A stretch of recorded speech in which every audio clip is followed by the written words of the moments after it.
श्री राम। देहली पूजन।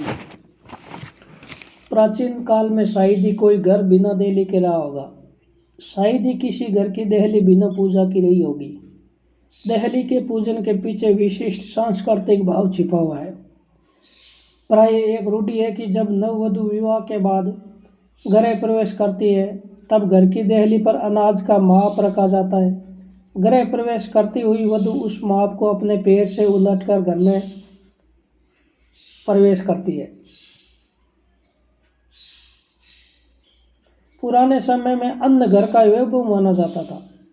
देहली तक पहुंचे उस धान्य को वधु चरणों से अंदर धकेलती थी, मानो वे वैभव को कहती हो, खबरदार है यदि इस घर के बाहर कदम रखा तो।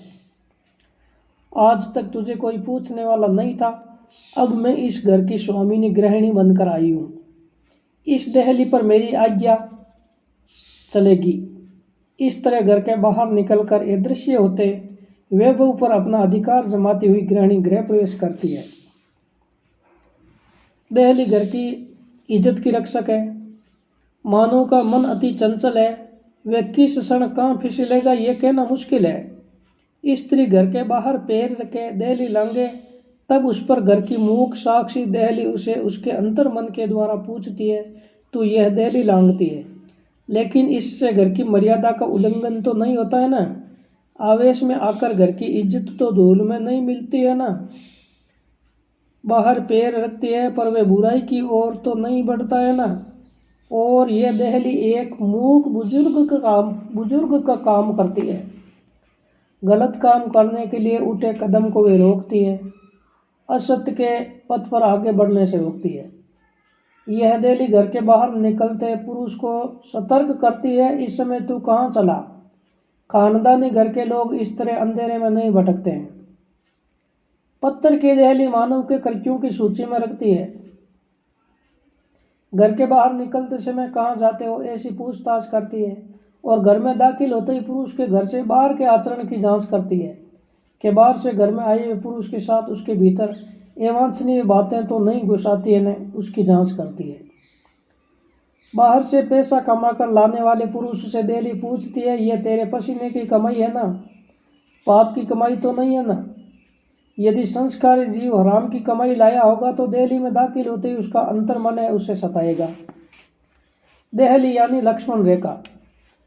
जिस प्रकार देहली घर के स्वामी की जांच करती है, उसी प्रकार बाहर से आने वाले आगंतुक की भी खबर लेती है। आने वाले व्यक्ति को देहली के बाहर रखना है या वे अंदर आने देने के योग्य है। यदि अंदर प्रवेश करने योग्य व्यक्ति न हो तो देहली उसे बाहर खड़ा करके वहीं से ही विदा कर देती है। घर में कैसा व्यक्ति, किस प्रकार का वित्त, कैसी वस्तुएं और कैसे विचार प्रवेश करें, वह देहली पर तय होना चाहिए। आज मानव पानी गंदा हो तो नहीं पीता है, लेकिन विचार कितने भी मलिन हो फिर भी स्वीकार कर लेता है। शरीर के स्वास्थ्य पर चिरगामी परिणाम करने वाला पानी शुद्ध होना चाहिए। ऐसा आग्रह रखने वाला मानव मानसिक और बौद्धिक स्वास्थ्य पर चिरगामी परिणाम करने वाले विचारों की शुद्धि के लिए आग्रह क्यों नहीं रखता है। जिस तरह पानी उबालकर छानकर पिया जाता है, उसी तरह विचारों को भी स्वाध्याय की उष्मा से उबालकर और बुद्धि की छलनी से छानकर स्वीकार करना चाहिए। बुद्धि मानव जीवन की देहली है। गंदी पुस्तक और अश्लील साहित्य को मेरे घर में प्रवेश नहीं मिलेगा, ऐसा प्रत्येक संस्कारी मानव का आग्रह होना चाहिए। बुरा व्यक्ति किसी को गड्ढे में गिराएगा, पाप का पैसा पतन के मार्ग पर धकेल देगा, अनैतिक भोग जीवन में भय निर्माण करेगा और अश्लील विचार गलत मार्ग पर बढ़ा देगा। इसीलिए ऐसे व्यक्ति वित्त, वस्तु या विचार घर की देहली के बाहर रहे, उसी में कुटुंब का कल्याण है।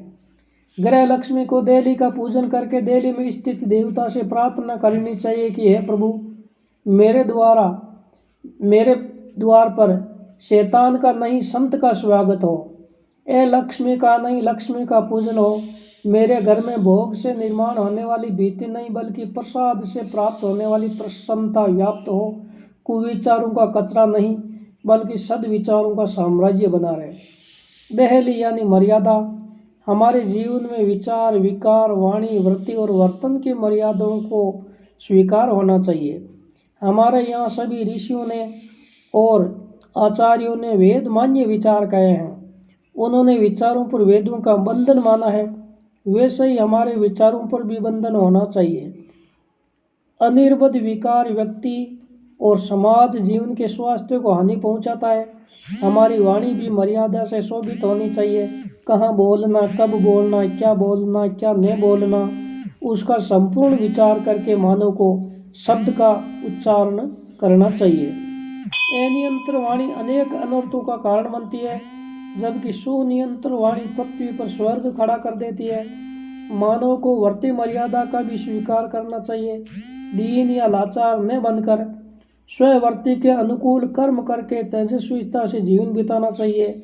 वर्ती संकरता से वर्ण संकरता उत्पन्न होती है और समाज की व्यवस्था टूट जाती है। वैसे ही मानव को आचरण मर्यादा भी टिकानी चाहिए। मानव सामाजिक प्राणी है, दूसरों के साथ कैसे रहना चाहिए यह भी मालूम होना चाहिए।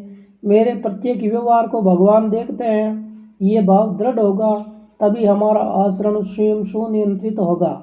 भगवान श्री राम ने अपने जीवन काल में सभी मर्यादाओं का यथोचित पालन करके दिखाया है और इसीलिए वे मर्यादा पुरुषोत्तम कहलाते हैं। संक्षेप में मेरे विचार वेद मान्य, विकार धर्म मान्य, वाणी शास्त्र मान्य, वर्ती वर्ण मान्य और आचरण ईश मान्य होना चाहिए, ऐसा परोक्ष संदेश देहली अपनी मूक भाषा में देती है। घर के प्रतिहारी वैभव और चरित्र की रक्षक, लक्ष्मण रेखा की दर्शक और मर्यादा पालन की प्रेरक इस देहली को भावपूर्ण नमस्कार। जय श्री राम। श्री राम श्री राम।